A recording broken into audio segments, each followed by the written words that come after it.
Pag-repost ni Paolo ng post ni Kimi sa Instagram story, inulan ng kilig, funny, panatag.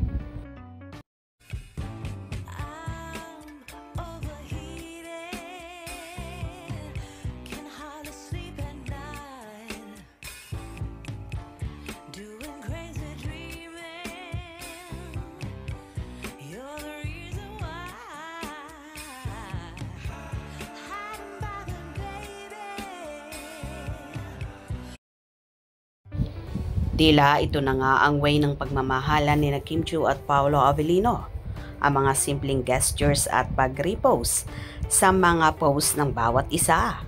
Nagbahagi kasi si Kimi ng ilang ganap sa naging show sa ASAP, Vancouver, Canada kamakailan, kung saan ipinapakita sa naturang larawan ang mga Kim Pao supporters na walang sawa sa pag-aabang at pagsuporta sa mga ginagawa nila all over the world.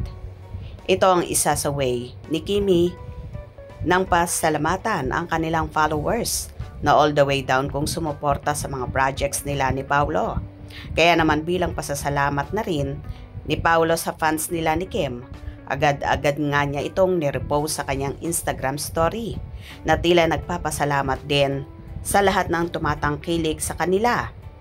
Ang simpleng pagpo-post na ito ng aktor ay umani ng komento at kilig factor sa kanilang mga tagahanga na lalong hinangaan si Paolo sa kanyang mga ginagawa at ipinapakita ang pagmamahal sa kanyang ka-love team na hindi lang basta ka-work, kundi may buwang na rin sa kanyang puso. Love you, Kim Pao. Kim Pao is love. Kim Pao forever. Salamat, nakapanood din ako sa TV lang sa Kim Pao kasi may matanda akong inaalagaan. God bless you, Kim Pao. Love you both. Wow! So sweet naman. Kim Pao, God bless. Love you, Kimi and Pao Pao. How sweet. With a helping hand to hubby. Paolo Avellino. Hashtag Kim Pao. Only perfect couple. Stronger together. Ang sweet naman, kahit nakatag na siya, ni-repost pa talaga. Ayi, go Kim Pao. Ganon kami magmahal mga fans ng Kim Pao. Sobra at liglig, siksik, kaya marami ng inggit at mga bashers. Mahal na mahal namin Kim and Kim Pao. Sana humble, walang inggit sa kapwa artista. Kaya mahal namin, mabait sila. Salamat sa lahat. Always love you.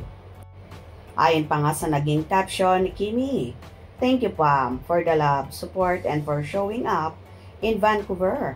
Maraming salamat po. Masaya po kaming makita kayo. All the banners and those smiley faces. At ASAP Official. Marunong talaga magpasalamat ang tambalan ni Kim at Paolo, kaya naman lalo silang minamahal ng kanilang mga supporters at sobrang bait pa nila sa kanilang mga tagahanga na kahit sobrang pagod or puyat, makita lang sila. Minsan sila pa nag-o-offer na magpa-picture sa mga ito.